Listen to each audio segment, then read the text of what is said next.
গাজায় যুদ্ধবিরতি ইসরায়েলে হামলা চালানো থেকে বিরত রাখতে পারে ইরানকে। গাজায় যুদ্ধবিরতি চুক্তি শুধু ইরানকে ইসরায়েলে হামলা চালানো থেকে বিরত রাখতে পারে, এমনটাই জানিয়েছেন ইরানের 3 জ্যেষ্ঠ কর্মকর্তা। ইরানের রাজধানী তেহরানে গত মাসের শেষের দিকে হামলা চালিয়ে হামাস নেতা ইসমাইল হানিয়াকে হত্যার ঘটনার পর থেকে ইরান ইসরায়েলের উত্তেজনা চরমে পৌঁছেছে। বারবার হামলার হুমকি দিয়ে আসছে তেহরান। ইরানের নতুন প্রেসিডেন্ট মাসুদ পেজেশকিয়ানের অভিষেক অনুষ্ঠানে অংশ নিতে তেহরানে গিয়েছিলেন হানিয়া। হামাস প্রধান হানিয়াকে হত্যার পেছনে ইসরায়েলের জড়িত থাকার অভিযোগ করেছে তেহরান।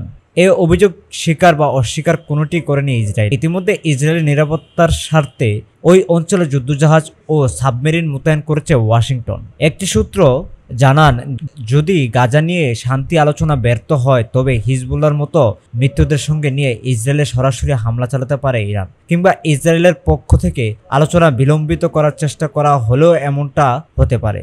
অবশ্য সরাসরি হামলা চালানোর আগে আলোচনা কতক্ষণ বিলম্বিত হওয়াকে ইরান আমলে নেবে সেটা জানায়নি সূত্রগুলো।